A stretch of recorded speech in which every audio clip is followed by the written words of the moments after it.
परम सम्मान्य पत्रकार बंधुओं, आप सभी का हार्दिक हार्दिक अभिनंदन, बहुत बहुत स्वागत। आज हम सबके लिए एक परम सौभाग्य का विषय है कि पूरे देश में अपने कार्य से जो व्यक्ति जाने जाते हैं, युवाओं के प्रेरणा स्रोत हैं और महाराष्ट्र की दशा और दिशा बदलने में, महाराष्ट्र को विकास के पथ पर आगे ले जाने में जिनका एक बहुत बड़ा योगदान है, ऐसे महाराष्ट्र के उप मुख्यमंत्री आदरणीय देवेंद्र फडणवीस जी हम सबके बीच हैं। मैं उनका बहुत बहुत स्वागत करता हूं। साथ में भारतीय जनता पार्टी के सभी वरिष्ठ नेतागण हैं, सांसद आदरणीय श्री सुनील सोनी जी, संजय श्रीवास्तव जी, चंद्रशेखर साहू जी, प्रत्याशी आदरणीय पुरेंद्र मिश्रा जी, सच्चिदानंद उपासने जी, विमल चोपड़ा जी, हमारे प्रदेश के मंत्री आदरणीय भाई रामू रोहरा जी, प्रवक्ता अमित साहू जी, ललित जी, आकाश जी और सभी यहाँ मौजूद हैं। सभी का मैं वंदन कर रहा हूँ, सभी को नमस्कार कर रहा हूँ। थोड़ा सा आप सभी से आग्रह रहेगा, वो स्क्रीन पे कुछ हम चलाने वाले हैं। आज से 5 वर्ष पूर्व कुछ ऐसा ही माहौल था और घोषणाओं का दौर तब भी जारी था, आज भी जारी है। तो 2018 में जब कांग्रेस ने अपना घोषणा पत्र जारी किया था, राहुल गांधी जी की मौजूदगी में, प्रदेश के प्रभारी पीएल पुनिया जी की मौजूदगी में, आज के मुख्यमंत्री भूपेश बघेल जी की मौजूदगी में, और उसे जारी कर रहे थे, मीडिया को बता रहे थे उप मुख्यमंत्री टीएस सिंहदेव जी। उसकी कुछ झलकियां हम आपको दिखा रहे हैं कि कैसे वादे किए गए थे और उसके बाद माननीय देवेंद्र फडणवीस जी आपको संबोधित करेंगे। प्ले कर दीजिए वीडियो। ये मैनिफेस्टो छत्तीसगढ़ की कांग्रेस पार्टी ने बनाया है और ये छत्तीसगढ़ की कांग्रेस पार्टी का कमिटमेंट है। छत्तीसगढ़ स्टेट से कमिटमेंट है और नेशनल कांग्रेस पार्टी से भी कमिटमेंट है। मैंने इनसे बोला कि देखिए, आप इसमें जो लिख रहे हो वो आपको करना पड़ेगा, तो आपको इसमें झूठे वायदे बिल्कुल नहीं करने, क्योंकि झूठे वायदे का फैशन आजकल देश में बहुत गहराई से चल रहा है। दूसरा प्ले करिए।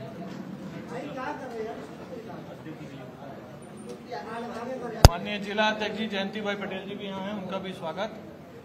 दूसरा वीडियो प्ले करिए। ये मैनिफेस्टो छत्तीसगढ़ की इसका अगला वीडियो प्ले करिए। छत्तीसगढ़ की कांग्रेस पार्टी का कमिटमेंट है। छत्तीसगढ़ स्टेट से कमिटमेंट है और नेशनल कांग्रेस पार्टी से भी कमिटमेंट है।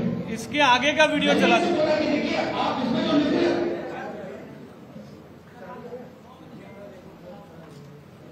किसानों ने किसान क्रेडिट कार्ड के लिए जो किसानी के लिए कर्जा लिया है उसको माफ करने की बात है, और आज के दिन उन्होंने अगर प्राइवेट बैंक से भी कर्जा लिया है उसको माफ करने की बात है। और रमन सिंह सरकार की सोसाइटी ने आज धान बेचे कर्जे माफ नहीं दिया। मैं बता रहा हूँ, अगर उन्होंने उस कर्जे को भी काट दिया, आज किसान जा रहा है, उनका कर्जा काटा जा रहा है, उस कर्जे को भी कांग्रेस पार्टी वापस करेगी और जो किसानी का कर्जा बकाया है उसको कांग्रेस पार्टी उसमें न छोटा किसान में बड़ा किसान किसानी के लिए पूरा कर्जा जो लिया गया है। नेक्स्ट वीडियो प्ले करिए। 3rd नंबर का वीडियो प्ले करिए उसी में।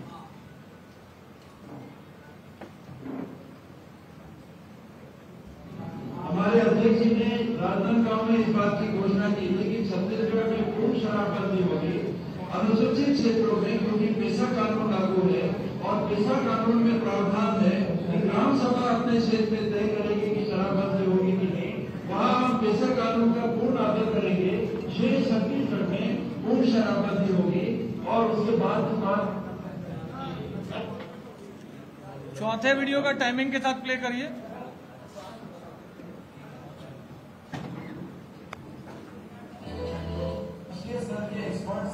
इसको शिक्षा का स्वास्थ्य के लिए सर एक मूलभूत परिवर्तन करके हम लोगों ने राष्ट्रीय स्वास्थ्य नीति के तहत एक योजना लॉन्च की है सर, यहाँ की स्मार्ट कार्ड लेके मरीज जाते हैं और उसका उपचार नहीं होता है सर। तो पूरी व्यवस्था जो स्वास्थ्य में होगी सर, निःशुल्क शासन की ओर से लगभग 4.5 हजार करोड़ रुपए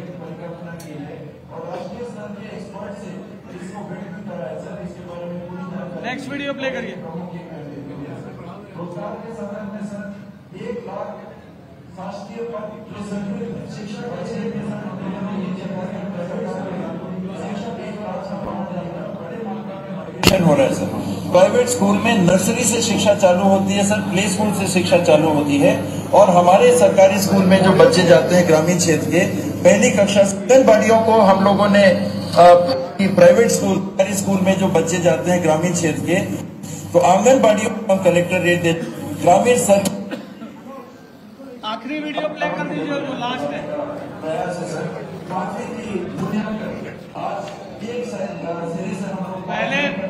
पहले का वीडियो बंद करिए फिर उसको चालू करिए। अच्छा, बघेल जी ने कहा उनका इवैल्यूएशन 5वीं में भी हो, 8वीं में बोर्ड एग्जाम हो सर, और उसके बाद वो 9वीं में जाए, ऐसी भी परिकल्पना है सर। 9वीं कक्षा में एक जो सभी को निःशुल्क वादा था, 20 लाख का वादा था, और 5 साल के बाद क्या हाल है आप देखिए।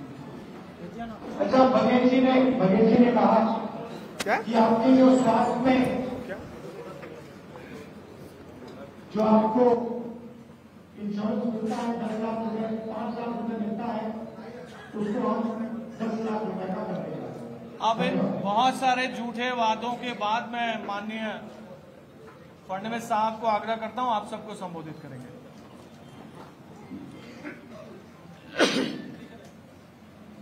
आप सभी का इस पत्रकार वार्ता में मैं बहुत बहुत स्वागत करता हूं, और पहली बार आपके साथ मुखातिब हो रहा हूं, इसकी मुझे बहुत बहुत खुशी है। जैसा कि अभी आप सबने देखा किस प्रकार के वादे किए गए थे। आइए ब्रिजमोहन जी, आइए वैसा भाई।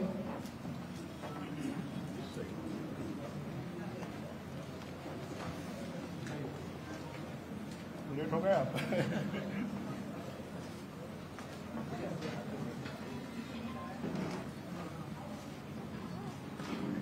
तो अभी आपने वीडियो के माध्यम से देखा किस प्रकार के वादे किए गए थे। मैं कभी कभी छत्तीसगढ़ में अभी जो राहुल गांधी जी की सभाएं हो रही है, बघेल जी की सभाएं हो रही है, तो उसको देखने के बाद मुझे गजनी फिल्म की याद आती है। इनको गजनी वाली बीमारी हो गई है, तो ये पहले क्या बोले सब भूल जाते हैं और नए सिरे से वापस झूठ बोलना शुरू करते हैं। मैं तो ये कहूंगा कि अगर झूठ का कोई ओलंपिक हो जाए तो सारे गोल्ड मेडल यही लोग ले जाएंगे। अभी हमने देखा उन्होंने शराब की नीति के बारे में क्या कहा। हाथ में गंगा जल ले लेकर कहते थे कि शराबबंदी करेंगे। शराबबंदी तो छोड़ दीजिए, लेकिन जिस प्रकार का शराब घोटाला छत्तीसगढ़ में हुआ है, मुझे लगता है कि देश का ये भी एक नायाब ऐसा अजूबा है, क्योंकि देश में सारे राज्यों ने होलोग्राम इसलिए लाया कि शराब में टैक्स की चोरी होती है और नकली शराब बेची जाती है। लेकिन यहां पर तो सरकार के तत्वावधान में ही, भैया आवाज मत बढ़ाओ यार, आवाज कम करो इसका। यहां तो सरकार के तत्वावधान में ही नकली होलोग्राम बनके 2000 करोड़ रुपए का घोटाला, यही सारा पैसा चुनाव में लग रहा है। ये जो 2000 करोड़ रुपए होलोग्राम में से, नकली होलोग्राम के माध्यम से कमाए हुए हैं, अब जनता ये सवाल पूछ रही है कि ये जो हाथ में गंगाजल ले लेके आपने कस्में खाई थी, तो हमारे गजनी कहते हैं हमको तो याद ही नहीं है कि हमने ऐसी कोई कसम खाई है। आप देख सकते हैं स्वास्थ्य को लेकर यूनिवर्सल स्वास्थ्य स्कीम 4,500 करोड़ रुपया खर्चा करने की बात थी। वो स्कीम तो आई नहीं, अब नई स्कीम घोषित कर दी। पिछली घोषणा को पूरा किए बिना मानो लोगों को कुछ याद ही नहीं है। मूल रूप से अगर आप देखें तो छत्तीसगढ़ में प्रधानमंत्री जी की जो योजना है उसके अंतर्गत प्रधानमंत्री जन आरोग्य योजना जिस प्रकार से लोगों को फायदा हुआ है, सुविधाएं हुई है, और विशेष रूप से बघेल जी की सरकार ने जो वादे किए थे, कहा तो वो सुदूर इलाकों से हेलीकॉप्टर एम्बुलेंस में पेशेंट्स को लाने वाले थे। हेलीकॉप्टर एम्बुलेंस तो छोड़ दीजिए, 4 चक्के वाली एम्बुलेंस भी सुदूर इलाकों में वो ले नहीं जा पाए। स्वास्थ्य की सेवाओं में अगर हम नेशनल एवरेज को देखें तो पिछले 5 वर्षों में छत्तीसगढ़ सारे मानकों में नेशनल एवरेज से नीचे चला गया, चाहे वो जन्म दर हो, चाहे मृत्यु दर हो, चाहे बेड्स की संख्या हो, चाहे डॉक्टरों की संख्या हो, सारे मामलों में। और फिर एक बार नई घोषणा स्वास्थ्य को लेकर इस सरकार ने की है, तो ये भी घोषणा पूरी नहीं होने वाली है। अभी अभी हम केपी सिंहदेव जी का सुन रहे थे कि हम 1.5 लाख नौकरियां देने वाले हैं। 1.5 लाख नौकरियां कहाँ गई पता नहीं, पर आप सबने मिलकर जो पीएससी का घोटाला उजागर किया, ये पहला ऐसा राज्य होगा कि जहां पर नौकरियां पाने के लिए या तो अधिकारियों के बेटा बेटी होना पड़ेगा या कांग्रेस पार्टी के नेताओं के बेटा बेटी होना पड़ेगा, तभी आप पीएससी की एग्जाम पास हो पाओगे। जिस प्रकार से छत्तीसगढ़ के युवाओं के सपनों को कुचलने का काम पीएससी घोटाले के माध्यम से हुआ है, जो बच्चे 2-2, 3-3 साल पढ़ाई करते हैं, आज उनके मन में शंका है कि हमारी पढ़ाई का फायदा क्या है। जब बघेल जी चाहेंगे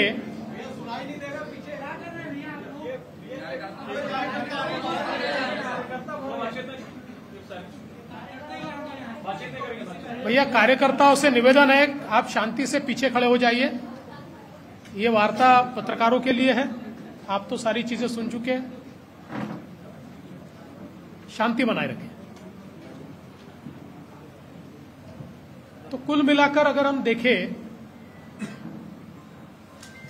तो जिस प्रकार से युवाओं के सपनों को तोड़ा गया है, और आप जानते हैं, आपने सबने रिपोर्ट किया है, माननीय उच्च न्यायालय ने इस बारे में बहुत गंभीर टिप्पणी की है। तो इस प्रकार से राज्य के अंदर लगातार जो घोटाले हुए हैं, चाहे फिर गोठान का घोटाला हो, जिस प्रकार से घोषणा की गई थी, ऐसा लगता था कि बहुत बड़ा गोसंवर्धन का कार्य छत्तीसगढ़ में होने वाला है। इससे पहले हमने ये सुना था कि बिहार में कोई चारा खा गया, लेकिन ये तो बिहार से आगे बढ़ गए, ये तो गोबर खा गए। गोबर का इतना बड़ा घोटाला, ये तो देश का रिकॉर्ड तैयार हो गया।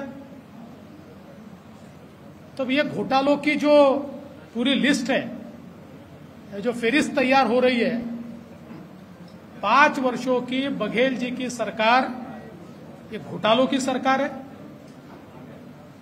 5 वर्ष की बघेल जी की सरकार झूठ और फरेब की सरकार है। 5 वर्ष की बघेल जी की सरकार ये केवल बरगलाने वाली और वादा खिलाफी करने वाली सरकार है। आज सबसे दुर्दैव क्या है, तो वोटों की राजनीति के लिए मोदी जी की सरकार ने आम आदमी के लिए, गरीब के लिए जो गरीब कल्याण एजेंडा चलाया और गरीबों को अधिकारिता देने की योजनाएं लाई, केवल वोट की राजनीति के लिए उन योजनाओं को रोकने का काम हुआ। 16 लाख लोगों को मकानों से वंचित रखने का काम बघेल जी की सरकार ने किया और अब नए सिरे से 10 लाख मकान बनाएंगे। ये बात कही जाती है, जहां पैसा तैयार है, योजना तैयार है, लोग तैयार है, उसको रोक देंगे और कहेंगे कि हम नई योजना लाएंगे जो आने वाली नहीं है। पिछली सारी योजनाओं की तरह वो भी बस्ते में बंद होने वाली है। या फिर हर घर जल, इस योजना के तहत हजारों करोड़ रुपया छत्तीसगढ़ की सरकार को केंद्र की सरकार ने दिया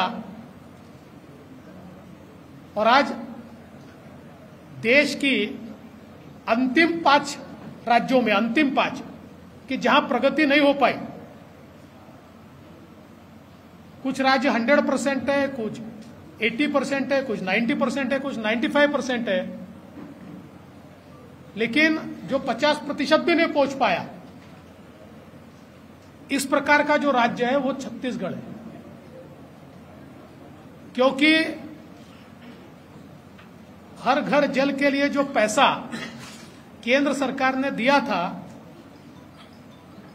उसका जो इनका आपसी बंटवारा था, उसमें विवाद हो गया और उस विवाद के चलते ये काम ही नहीं कर पाए। तो गरीबों के लिए, आम आदमी के लिए मोदी जी के दिए हुए पैसे को भी रोकने का काम इस सरकार ने किया है। और किसानों से किए गए वादे अभी हम देख रहे थे, प्राइवेट बैंकों के कर्जे भी समाप्त कर देंगे, सोसाइटी के कर्जे भी समाप्त कर देंगे, कितने प्रकार के वादे किए, कोई वादा पूरा नहीं हुआ। अभी मैं धमतरी से आ रहा हूं और वहां पर जब ये पूछा गया कि धान खरीदी में जो बघेल जी ने वादा किया था, क्या उतने पैसे आपको मिले, एक हाथ खड़ा नहीं हुआ, एक किसान ने नहीं कहा। तो इसलिए कोरे वादे और भ्रष्टाचार, इसके सिवा यहां कुछ नहीं चल रहा है। और हमने ये सुना था कि अपने देश में महादेव के भक्त बहुत हैं, मैं भी हूं, लेकिन यहां पर एक नई महादेव की भक्ति छत्तीसगढ़ से शुरू हुई। और ये जो महादेव ऐप का घोटाला है, ये कहां पहुंच रहा है, ये आपको भी पता है। किनके कार्यालय तक ये पहुंच रहा है, ये सारे घोटालों के सूत्र किन कार्यालयों तक पहुंच रहे हैं। अभी कुछ तो अधिकारियों तक पहुंचे हैं, पर वहां रुकेंगे नहीं, उसके आगे बढ़ने वाले हैं। जिनके इशारों पर काम हुए हैं उन तक वो पहुंचने वाले हैं। लेकिन आज के मौके पर तो मैं इतना ही कहूंगा कि अब छत्तीसगढ़ की जनता का कांग्रेस पार्टी से मोहभंग हो चुका है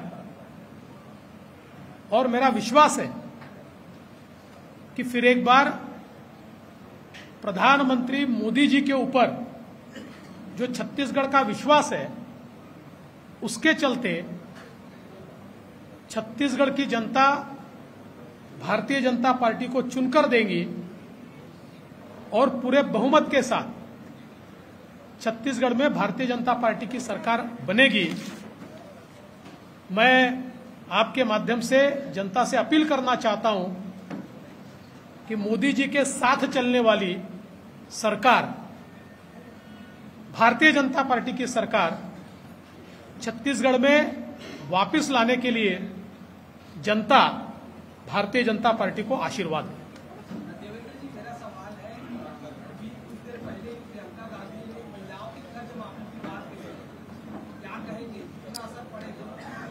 देखिए, मुझे ऐसा लगता है कि अब इसका असर नहीं पड़ेगा, क्योंकि आदमी एक बार मूर्ख बनता है, बार बार नहीं बनता। तो जब पिछले समय के वादे, अच्छा खुद पिछली जो उनकी कैंपेन कमेटी थी, उस कैंपेन कमेटी के जो प्रमुख थे टीएस जी, उन्होंने स्वयं ये कहा कि हमने 36 वादे किए थे, 12 पूरे किए। तो जब वो खुद ही मानते हैं कि हमने 70% वादों को तो हाथ ही नहीं लगाया, हमने किया ही नहीं है, तो मुझे ऐसा लगता है कि जनता ये जानती है। तो इसलिए इस प्रकार के लोक लुभावन वादों से अब जनता बरगलाने वाली नहीं है।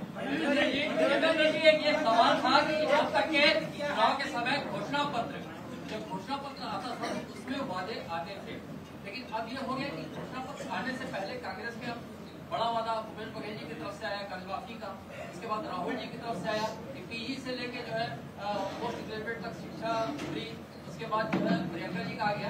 तो इस सब की भारतीय जनता पार्टी के पास कार्ड क्या है? देखिए, कार्ड की जरूरत ही नहीं है। हम एक ही सवाल पूछेंगे, आपने अभी केजी टू पीजी बोला, पिछले समय आपने 12वीं तक बोला था। अगर आपने 12वीं तक किया होता तो आज केजी टू पीजी नहीं बोलते, आप 12वीं से पीजी बोलते। तो इसलिए हम तो ये वीडियो दिखाने वाले हैं लोगों को और बताने वाले हैं कि ये कितने झूठे हैं। हमको तो एक ही बात करनी है। आपने बहुत अच्छा सवाल पूछा है, हमको तो एक ही काम करना है भाई साहब कि इनके वादों की पोल खोलना हम खोलेंगे। कांग्रेस लगातार इस पे लगाम लगाने का काम केंद्र सरकार का है, इसे रोकने का काम केंद्र सरकार का। केंद्र सरकार संचालित कर रही है महादेव ऐप को, राज्य सरकार का कोई काम नहीं है। मतलब वो महादेव ऐप चलाएंगे और केंद्र सरकार उसको रोके, ऐसा उनका मानना है। रोकेंगे, रोकने वाले, आप चिंता मत कीजिए। केंद्र सरकार, देखिए पहली बात तो ये है, लॉ एंड ऑर्डर ये राज्य का विषय होता है, केंद्र का विषय नहीं होता है। लेकिन बावजूद उसके इसको रोका जाएगा, उसकी शुरुआत हो गई है। और इसलिए मैंने कहा सुई कहां तक पहुंच रही है ये आपको धीरे धीरे ध्यान में आएगा। महंगाई देश में एक बड़ा मुद्दा है। प्रियंका गांधी आज अपने संबोधन में 500 रुपए गैस सब्सिडी की बात कह रही है। देखिए, 400 रुपए की सब्सिडी तो मोदी जी दे ही चुके हैं। इनका ऐसा ही है, ये जब धान की खरीद करते हैं तो 2200 रुपए मोदी जी से लेते हैं और क्रेडिट भी खुद ही लेते हैं। ये जब सिलेंडर की बात करते हैं 400 रुपए मोदी जी से लेते हैं और फिर 500 रुपए देने की बात करते हैं। तो ये खोखले वादे, ये वादे जो है, ये वादों की पोल खुल रही है और लोगों को पता चल चुका है कि झूठे लोग। हाँ, नहीं, देखिए ब्रजमोहन जी ने बहुत अच्छा याद दिलाया। पिछले चुनाव में इनका वादा था 4 सिलेंडर फ्री, 5 साल निकल गए साहब, एक भी नहीं मिला। चिदम्बरम जी का बयान ये आया है कि हम कांग्रेस घोषणा करती है तो भाजपा उसको रेवड़ी कहती है, और जब प्रधानमंत्री उज्ज्वला योजना और ये सब लागू करते हैं तो क्या वो रेवड़ी नहीं है? वो इसलिए नहीं है भाई साहब, क्योंकि आप जब किसी को घर देते हैं तो उससे देश में आर्थिक विकास होता है। आप किसी को बिजली देते हैं तो उससे देश में आर्थिक विकास होता है। आप किसी के घर पानी पहुंचाते हैं, ये बुनियादी चीजें हैं। जब बुनियादी चीजों पर पैसा लगता है तो पैसा वापिस आता है, और जब गैर बुनियादी चीजों के ऊपर पैसा खर्च होता है तो उसको रेवड़ी कहते हैं। क्या आपको नहीं लगता है कि आपका मुकाबला यहाँ पे फ्री बीज से है? जी, फ्री बीज से आपका मुकाबला है? देखिए, फ्री बीज से मुकाबला है या कांग्रेस से मुकाबला है, मैं ये कहता हूं कि हम लोग एक पॉजिटिव एजेंडा लेकर जा रहे हैं लोगों के सामने। एक और इनका फरेब ये लोगों के सामने हम उजागर करेंगे, और दूसरा देश में मोदी जी ने किया हुआ काम और एक पॉजिटिव एजेंडा लेकर हम जाएंगे। और मेरा विश्वास है, देखिए अंत में लोग इस बात का विचार करेंगे कि हमको सच में क्या मिला है और उसके बाद लोग बीजेपी को वोट करें। फडणवीस जी 17 वादे अब तक कांग्रेस पार्टी कर चुकी है पिछले 10-15 दिनों के बीच की अगर बात करें, आप लोग अभी तक कोई वादा नहीं किया। वो कह रहे हैं कि आप लोग घबरा गए इसलिए बार बार ये कह रहे हैं कि वो वादे कर रहे हैं, रेवड़ी बांट रहे हैं। देखिए मैंने तो पहले बताया, अच्छा ये 17 वादों में देखिए मैंने क्यों गजनी कहा, ये 17 वादों में 6-7 वादे तो ऐसे पिछले चुनाव में भी किए थे। देखो हमको तो अगर पिछले चुनाव में कोई वादा किया और पूरा नहीं किया और इस चुनाव में वापस करना, थोड़ी सी शर्म आएगी, हमको कुछ तो शर्मिंदगी महसूस होगी। इनको नहीं है, करते हैं। बीजेपी कांग्रेस की घोषणाओं का और बातों का कॉपी कर रही है जी, कांग्रेस कह रही है कि बीजेपी उनको कॉपी कर रही है, धान खरीदी का मुद्दा हो गया या नहीं। अब राहुल गांधी तो ये भी कहते हैं कि मोदी जी मेरी कॉपी करते। क्या करे भैया, किसी को रोक थोड़ी सकते हैं ना अपन। ये आवाज को कितने दिन में स्वीकृति मिल जाएगी जो अभी तक रुका हुआ है? लगातार बीजेपी आरोप लगा रही है पीएम आवास योजना को लेकर के। तो अगर बीजेपी की सरकार बनती है छत्तीसगढ़ में तो कितने दिनों में पहले दिन जो पहली कैबिनेट होगी, पहली कैबिनेट में उसको स्वीकृति दी जाएगी। देखिए भारतीय जनता पार्टी में हमारी पद्धति है, हम राजस्थान लड़ रहे हैं, हम छत्तीसगढ़ लड़ रहे हैं, हम सब जगह लड़ रहे हैं और कई जगह पर तो हमारे मुख्यमंत्री जी भी है। भारतीय जनता पार्टी में हम लोग एप्रोप्रिएट समय पर हमारा जो पार्लियामेंट्री बोर्ड है इसका निर्णय करता है। धन्यवाद जी। विधानसभा से वापस हो गया है, अगर वो वापस हो जाता नहीं होता क्या शिंदे जी मुख्यमंत्री बने रहेंगे?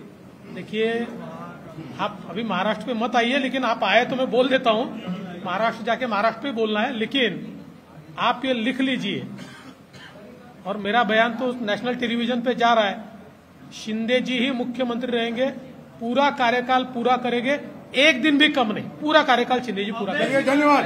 आप लोगों के नामांकन के लिए आए। हाँ जी, हाँ जी। जैसे हाँ जी, हाँ जी, मैं 1 मिनट सिर्फ हमारे जो प्रत्याशी है बृजमोहन अग्रवाल जी, तो मुझे लगता है कि सबसे वरिष्ठ हमारे विधायक है, हमारे प्रत्याशी है। राजेश मुणोत जी हमारे वे भी वरिष्ठ है, हमारे पुरंदर मिश्रा जी है, मोतीलाल साहू जी है, अनुज शर्मा जी है, इंद्र कुमार साहू जी है और खुशवंत गुरु जी है। तो इन सभी के नामांकन के लिए मैं यहाँ पर आया था और मैं रायपुर की जनता से निवेदन करता हूँ कि हमारे इन सभी प्रत्याशियों को पूर्ण बहुमत के साथ और बहुत बड़ी लीड के साथ वे चुनकर दें। धन्यवाद।